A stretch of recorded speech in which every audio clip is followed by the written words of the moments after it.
Hi hello welcome to series kitchen. ఇప్పుడు మనం ఉప్మా చేసుకుందాం.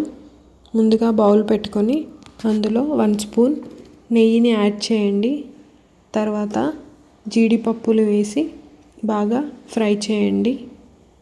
తర్వాత అదే ప్యాన్లో మీరు ఏ గిన్నెతో అయితే రవ్వను కొలుచుకుంటారో ఆ గిన్నెతో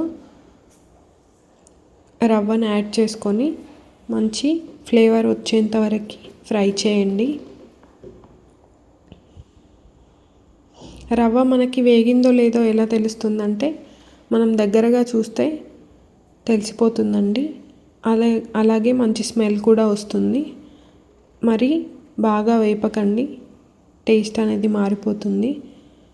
వేగిన తర్వాత పక్కకి తీసుకొని అదే ప్యాన్లో కొద్దిగా ఆయిల్ యాడ్ చేసుకోవాలి.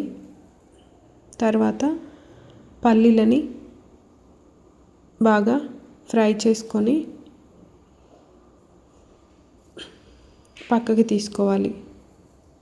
తర్వాత అదే ఆయిల్లో జీలకర్ర, ఆవాలు, మినపప్పు, శనగపప్పు, పచ్చిమిర్చి, ఆనియన్ వేసి బాగా మిక్స్ చేసుకోవాలండి. కొంచెం ఫ్రై అయ్యే వరకు, అంటే కొంచెం రెడ్ కలర్ వచ్చే వరకు ఫ్రై చేసుకొని తర్వాత క్యారెట్ని యాడ్ చేసుకోవాలి. తర్వాత కరివేపాకు ఒక 2 నిమిషాలు బాగా మిక్స్ చేసుకోండి. తర్వాత మీరు ఏ కప్పుతో అయితే రవ్వ తీసుకున్నారో అదే కప్పుతో 1.5 కప్పు వాటర్ వేసుకోండి. ఒకవేళ మీకు ఉప్మా పొడి పొడిగా కాకుండా మెత్తగా కావాలంటే 2 కప్స్ వాటర్ పోసుకోవాలండి. తర్వాత మీ రుచికి సరిపడా సాల్ట్ని యాడ్ చేసుకోవాలి. ఇప్పుడు కొంచెం టేస్ట్ చూడండి, సాల్ట్ సరిపోయిందా లేదా తెలుస్తుంది. ఇలా వాటర్ 2 మినిట్స్ తర్వాత రోలింగ్ బాయిలింగ్ అయినప్పుడు మనం ముందుగా ఫ్రై చేసి పెట్టుకున్న రవ్వని యాడ్ చేసుకోవాలి. యాడ్ చేసుకొని బాగా ఉండలు లేకుండా మిక్స్ చేసుకోవాలి.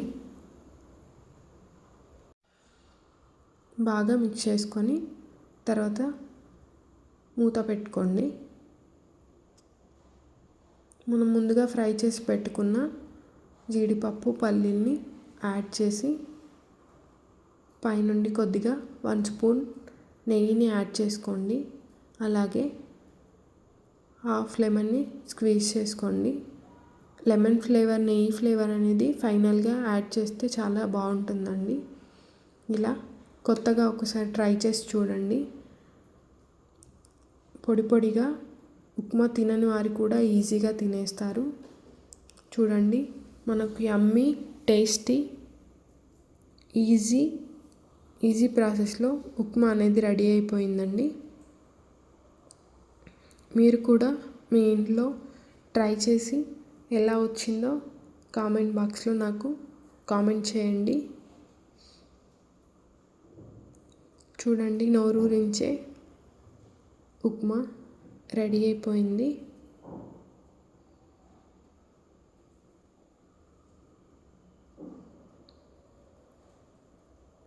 Please like, share, subscribe my channel.